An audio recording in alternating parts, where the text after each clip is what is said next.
Well, so I had to come home, obviously, because this whole virus thing. I left New Zealand, had to cut my travel short by about 3 months, which is kind of brutal. Right about now, I should be on my way to Thailand, but that's not happening. So it's all right. It's all right. You know, these things happen. There's no reason to get all tootsed about it. There are a lot more people in a lot way worse situations. I get to be home in a beautiful place that I live with my family, so pretty lucky for that. But that doesn't go without saying that I am, of course, upset. I've been looking forward to this for a long time, so yeah. But again, these things happen. So anyway, you know, I bet you guys are stuck at home, bored as all hell. I mean, maybe I guess you have online classes or whatnot, but I mean, geez, this quarantine thing. I mean, at least for me personally, I went from literally the epitome of freedom, hitchhiking around, roaming around New Zealand, zero schedule whatsoever, to living at home and not being able to leave the house because I have the 2-week quarantine from traveling, whatever. Anywho, I filmed an interview with one of my buddies that I met while I was traveling. He's from England. He's 24. He finished university. He got a job, quit his job, and went traveling for about a year.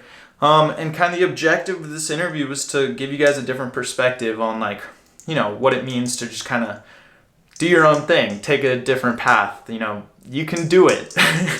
It's the objective of these videos. Not only is it to document my traveling, but it's also to show you that it's actually really easy and totally doable to travel for super low cost, or just go and pursue something that you really care about. I'm not much of a cat person. That's my sister's cat, I guess, and it's here. So excuse that. As I was saying, everyone, I get so many DMs or whatever saying oh my God, you're living the dream.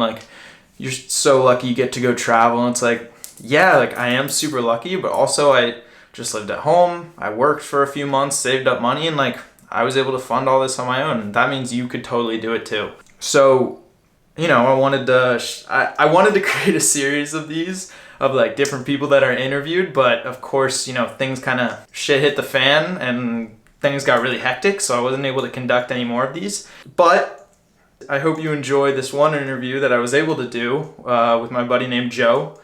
So yeah, I guess here's my friend Joe.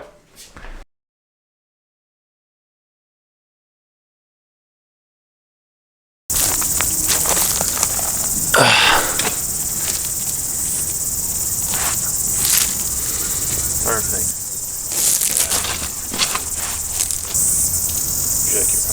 Yeah, cheers, bro. I'll put it down for a sec.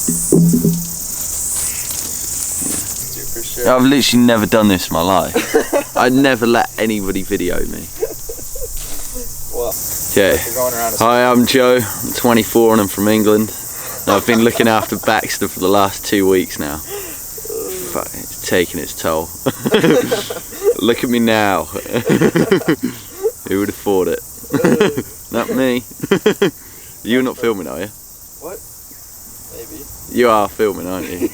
You've already started. Yeah. I suppose at least that makes me feel a little bit more comfortable. Yeah, exactly. But yeah, as I said, I've been looking after Baxter for the last 2 weeks now, and it's been pretty cool. He's pushing me in new directions that I probably wouldn't have explored before, like sitting in front of a camera, which I've never been too comfortable doing, but anything for my good friend. Are you actually filming this? Yes. Yeah. Yes. Okay, so we can edit that bit out. So, where would you like to start with the questions, Baxter? Where would you like to start things? I don't know, man. Yeah, exactly. The interviewers come unprepared for the interviewee. Never good. No, I think. So anyway, I'm Joe, 24 from England, and this is my second week of looking after Baxter. We're actually in our last hour at the minute, so an emotional goodbye coming up. So sad. So tragic. Yeah, so Baxter's asked me to speak about my experiences while travelling. It's sort of more of a generalised thing and maybe a little bit of what I learned without boring you too much, but I'll give it a go anyway. So to sort of set the tone really, I came away about, I think it was 6 months ago now, coming up to 6 months I left home. And it started off as a bit of a trip coming away with friends. So it was initially meant to be a sort of, I don't know, holiday party trip with my mates, going to the Rugby World Cup, everything. So I'd finished university and we had this trip planned, but it happened to time quite well for me because I was struggling to adapt to the real world. Yeah, so I feel like there's this sort of really big societal expectation that once you finish university and you've finished having that great time for 3-4 years living in the bubble, and you get chucked into this world of work, and everybody, well, in the UK it doesn't have to be living in London, it can be moving to another big city, but all my mates were the same. You go in and you're just expected to work and work and work. And I will admit I did enjoy it at first, because that first 6 months of working I sort of really enjoyed the progression I was making, and it was like an entirely new environment as to what I was used to. Sort of being around mates all the time, being in the professional world was kind of cool. But then after 6 months I just sort of began to feel a bit empty with it. I think part of that was because I'd left university straight away and then gone straight into the job, and I'd never really had any time to explore what my hobbies, interests, values were. It was sort of, you go from this partying world straight into working, and without any really time to work out who you are, especially without all the partying and studying. Party, yeah, mainly partying. So yeah, so I did, as I said, I did enjoy the working, but it's sort of, I realised maybe in a way that I was sort of conforming to societal expectations of getting a job straight away rather than going exploring these other avenues. So the timing of going away did really work quite well for me.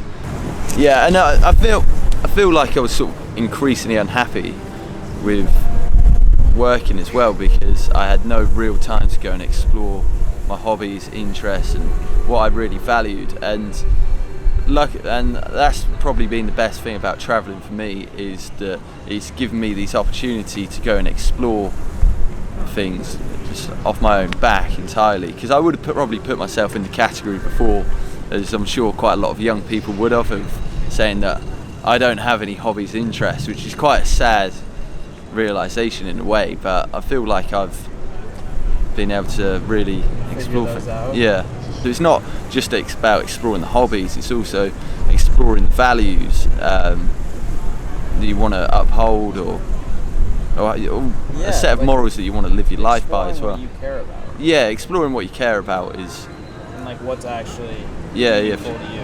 Yeah, absolutely. Yeah, so I feel like the whole travelling thing is sort of a live experiment with yourself to sort of go and prove that you don't have to conform to everybody else's expectations of what you should be doing with your life.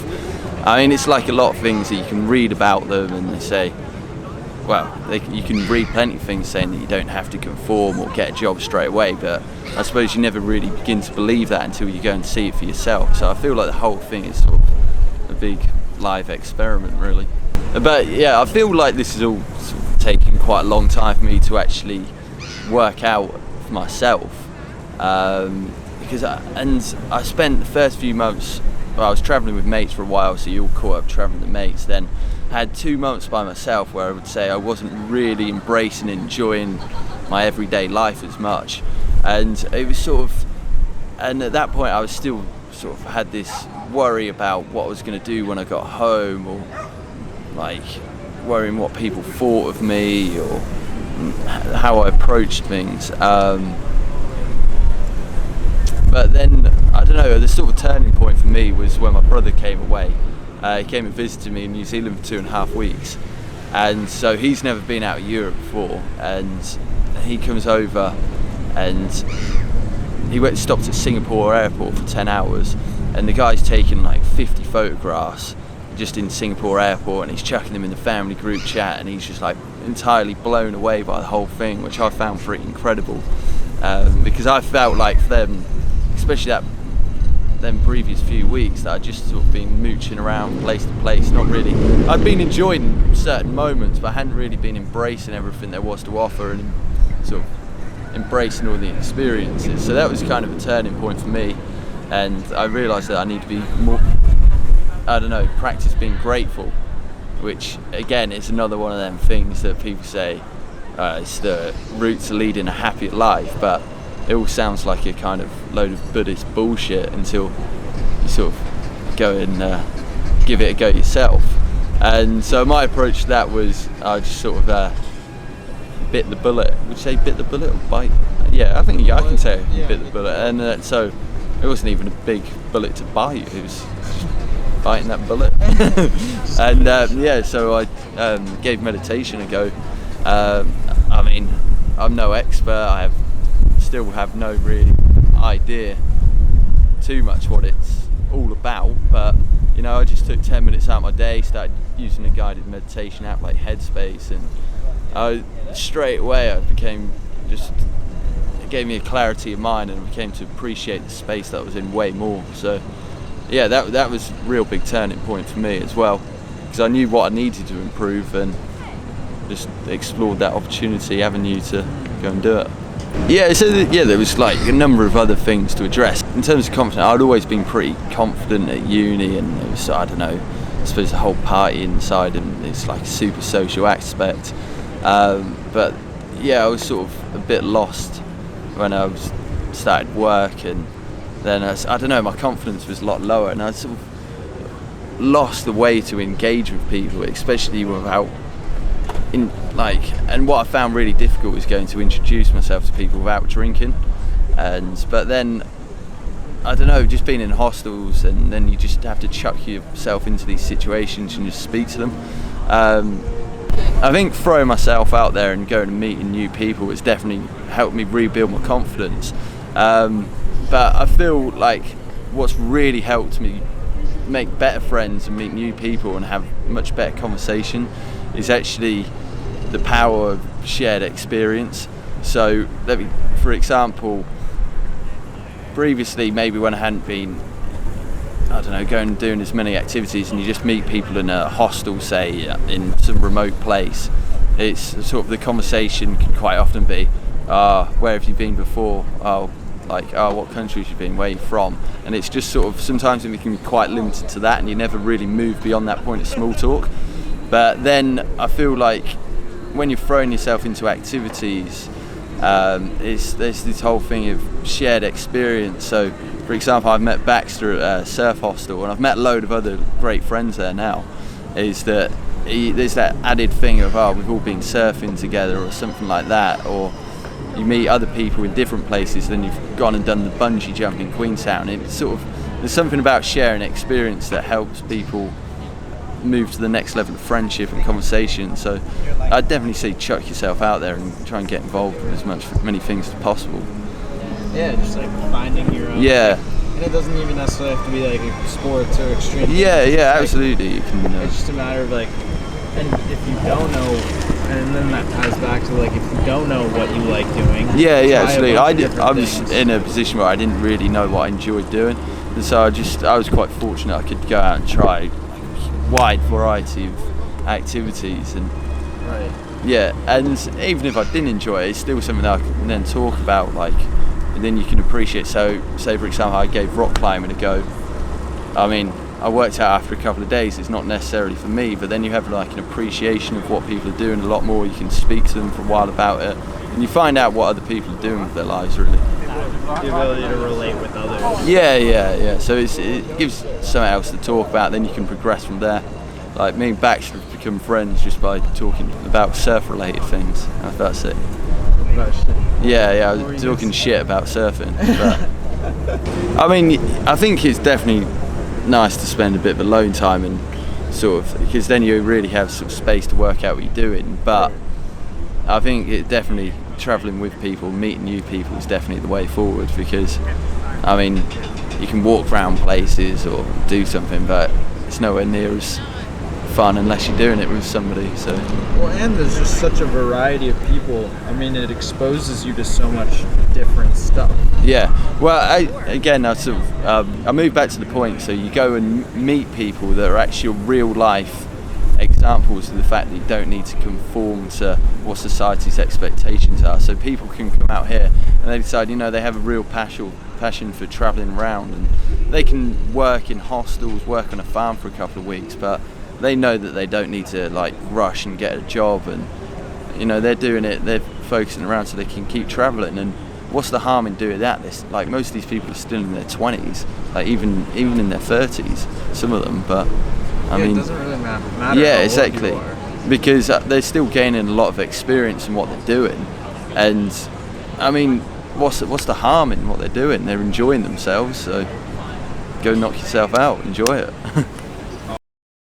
So I hope you enjoyed that interview. I really enjoyed talking to my friend Joe about that, and you know, hearing his perspective, because it's really good to talk to different people and hear what they have to say. So yeah, I hope you enjoyed. I hope everyone is safe, doing their best to get through this quarantine. I hope everyone's safe. Thanks for watching. Give me a like, a subscribe if you want. If you don't, hey, you do you. Anyway, cheers guys.